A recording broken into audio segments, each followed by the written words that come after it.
Hi folks, Lou here, and I'm going to talk about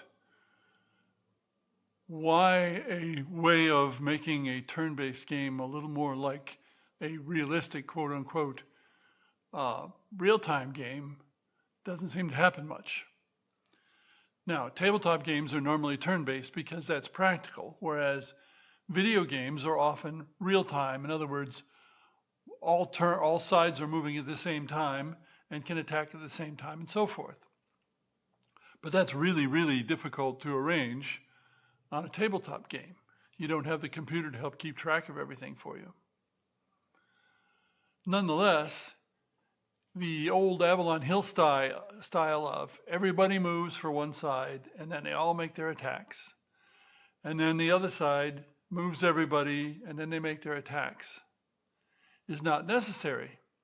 Contrast that to an early video game, Eastern Front, on an Atari computer, where you as the player would set up where you wanted your pieces to go. You'd indicate where they go, and then you'd activate, and both sides, both your side and the other side, would do their movement and combat and so on, and you'd end up with something interesting, something different than would end up if you had a turn-based game.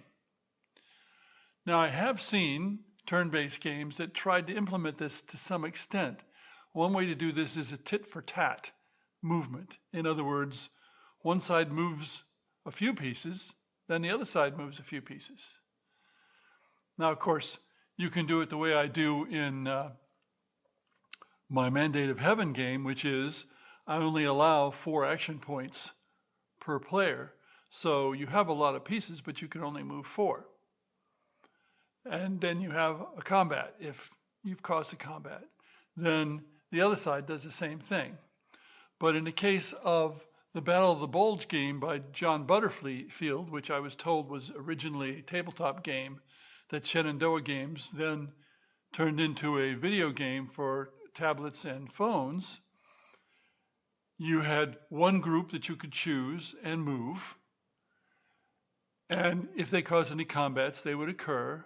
And then the other side, the computer side, would pick one group and move them.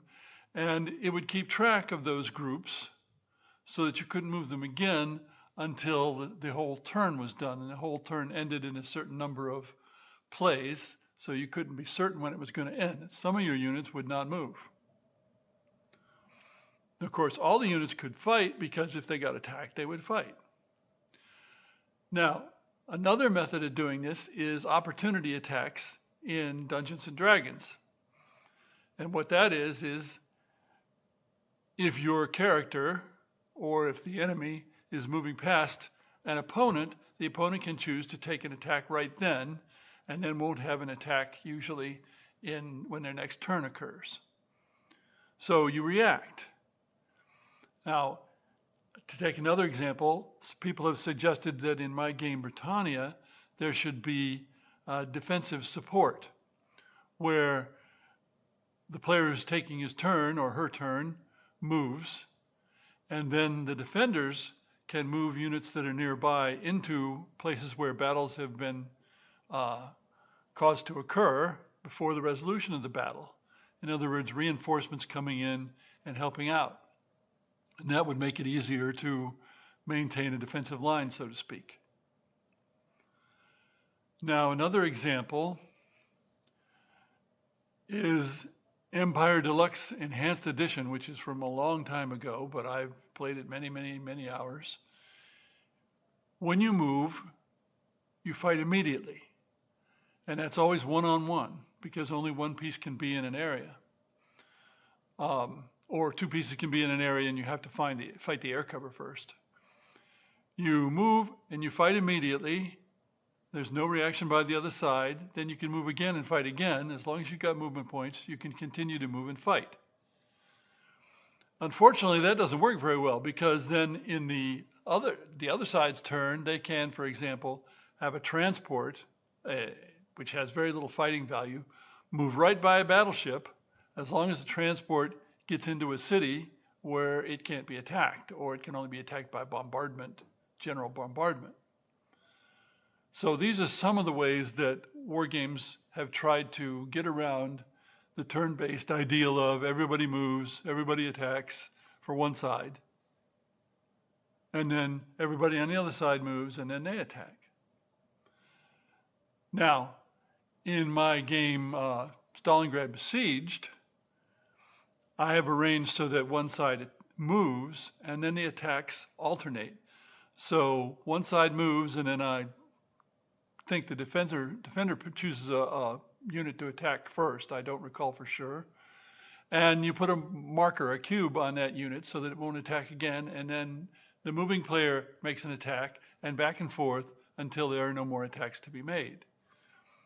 So the attacking is not everybody attacks and then everybody on the other side attacks, but the movement is. Now, that works pretty well. And in fact, I had to do it that way. In Hastings 1066, the predecessor of that game, I didn't have to do that because it was fewer units involved at any given time. And it was practical for one side to attack, and then the survivors of the other side counterattacked. But that did not work out in Stalingrad Besieged. That was too much. It was too much of an advantage to the moving player. So where does that get us? Well, not in any place in particular, other than if you're going to design a war game, try to think about these possibilities to make it somewhat more like the real world rather than just turn-based, back and forth, you go, I go, and so on. Thanks for listening.